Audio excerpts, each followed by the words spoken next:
But now let me go back to the libertarian view. The libertarian view isn't I'm an individual. The libertarian is don't use force. That's it. It's don't use force. That people think libertarianism means I'm selfish. No, it means don't use force.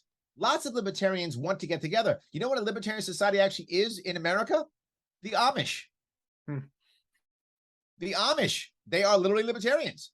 They are voluntarily working together with their own rules, their own society, and you can leave. You can just say, I'm not Amish. I know lots of people in New York State who are former Amish, right? They go, you know what? Not my thing. And they go off to something else. That's literally a libertarian society existing right now. And then to remember is, in a libertarian world, all minorities can exist and survive well. In the authoritarian world, who are the first people they attack? Minorities. In every case. So the libertarian world is not selfish, it's just not force. You can be as liberal or as conservative as you want to be. Just don't force your views on others. You should be using your works, your example, your community, so that people look at you and go, oh, you know what Terry's doing? That's the way. See what he's doing? Let's do what he's doing. He's finding happiness. He's talking about empathy. Let's do what he's doing. That makes sense. But you didn't force me. I just saw it and said, this is the way. I like that. It's like a free market component to it almost. Exactly right. It is you're deciding. Yeah. And lots of people join, you see all the time, people join church groups as an example. They join nonprofits. They get behind protests. No one's forcing them, but they want to. They believe in either the ideology or they believe in the religion, they believe in the movement or whatever the thing is. And they all get together and work very well and solve a problem. Why? Because they want to. So it's not being individual, but there's no force involved. And here's the difference. If you look in your world, anyone listening, if you're watching, you're thinking, I have a problem that I'm unhappy about, whatever that problem is, a drug addiction or family problems, or whatever the problem is you're having, or you've seen it, you're mad about. Has government done a better job solving it? Or have individual community nonprofits done a better job at solving it? Every single time, individual nonprofits do a better job at solving a problem. They may not solve it. Better job, guaranteed, every single time. And the mechanics of that, tying back to empathy, are one, it's genuine, it's real. People are making a decision to do that. Correct. And to do that most effectively, you have to have empathy. When you have empathy, you understand the other person, you understand the problem better, and the odds of you getting to a solution that actually works is heightened because of that. Nobody helps someone get through an issue than a person who's been through that issue, right?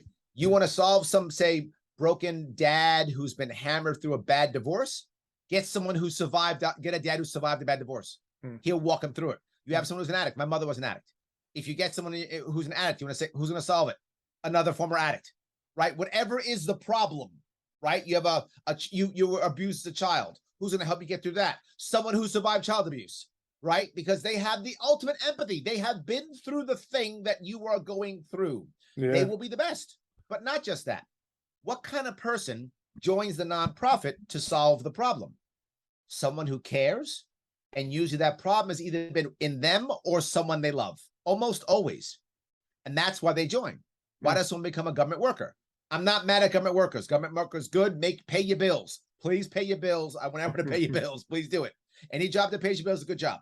But why do you become a government worker? Because you want a good job, which is fine. You want benefits, you want a good job. Good for you. Go become a government worker. But that's not the person who's going to solve the problem better than the person who joins the nonprofit because they are connected. Yeah, and I mean, it's possible some people join government, take a government job because they believe that's the best way to make a difference. But I think the point you're making, which is an interesting one, is that if you look at it purely from like an efficiency play, from like an operational efficiency, you're better off in the non-government situation because it's too much of like a catch-all. It doesn't allow for enough nimbleness and agility to understand what the issue is, who's the right person to solve it, at time to get empathetic because of all the things that go into government and politics, all the bureaucracy, all the overhead, the campaigning, all that stuff. It detracts from what you're talking about, which is the core issue, which is understanding the problem, figuring out the best solution to it. And it's funny because most people, I think that government came about for efficiency. Government is more efficient. We want public schools because it's a more efficient way to do it. It's standardized. Not at all. Government came about for the way you're portraying is the opposite, right? Government came for control. Remember the origins of government. The origins of government, of all the governments from many, many years ago was simply one band of bandits deciding that only they will rob you. I'm not joking. I'm not making that up, right? There were many hordes of people robbing all types of people. And then one bandit said, look, I'll protect you. Only I'll rob you. They were like, deal.